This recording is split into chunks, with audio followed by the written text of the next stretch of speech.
Hi, second graders. We're going to get started on a new project today, and we are going to be making owls. Now, for this project, we're going to learn about value, and then we are also going to learn about something called contrasting colors. So value is an element of design, and it's all about lights and darks, or light colors and dark colors, and then everything in between. So it could be white, and then if you added a little bit of black to it, it would be a little bit of a darker white or a gray.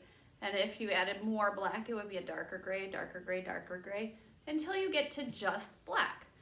That's called a range of value, and we'll be using a little bit of a range of value in our project, but focusing more on the light value and the dark value.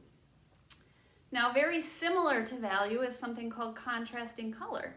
And contrasting colors are when you take a light color and you put it next to a dark color.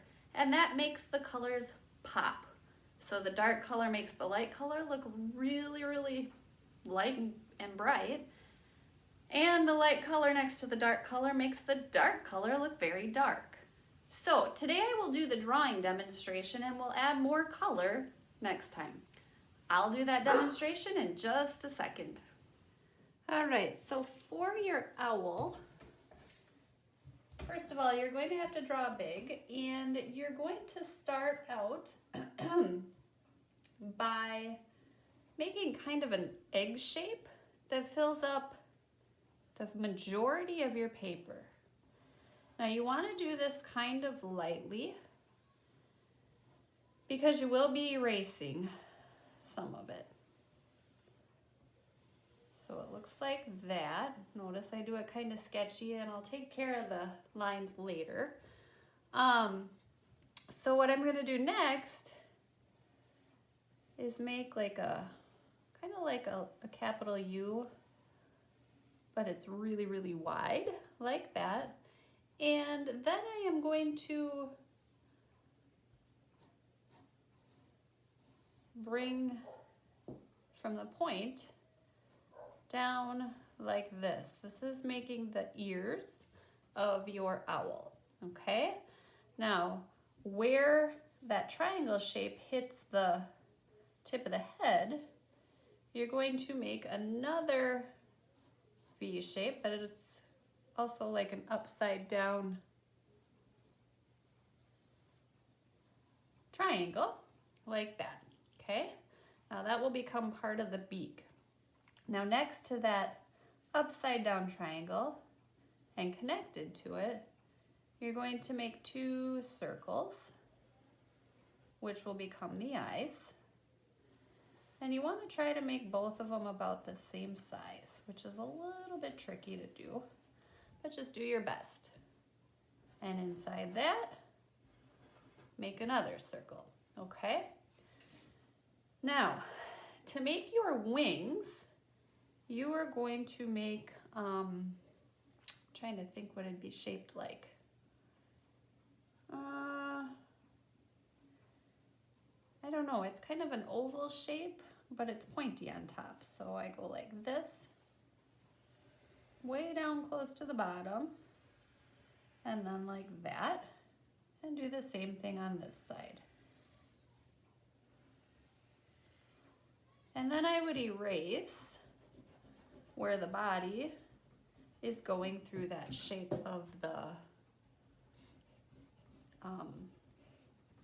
wing, okay? If you have to tweak it a little, that's just fine. All right, so then what I'm gonna do is make my feet. I'm going to make an upside down U, and another upside down U, and give it 3 claws, or talons is what they're actually called. So it looks like that. Now comes the decorating part.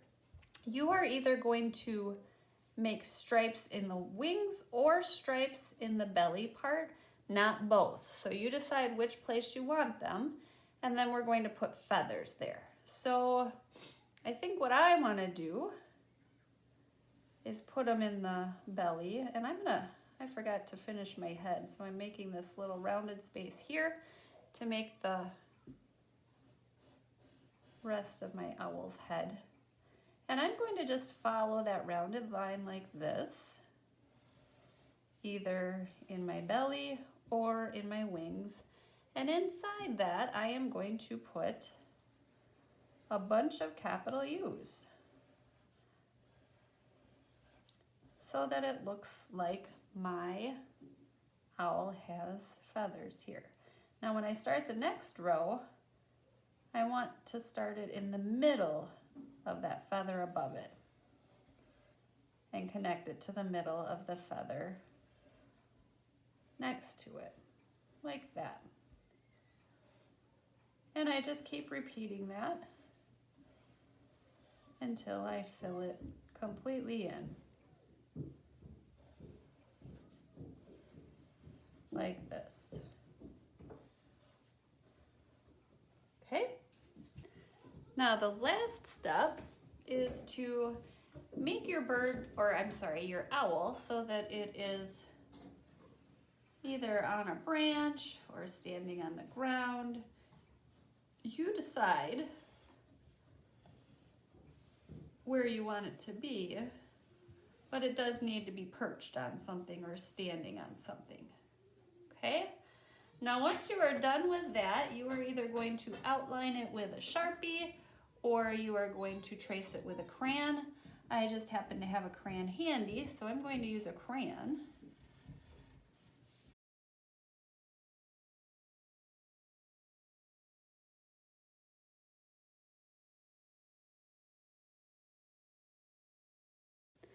All right, so the next part of the project is to take a white crayon and make little like X's with a line through them, or just little teeny dots. And you want to do that all over in the background of your picture, so in the sky space.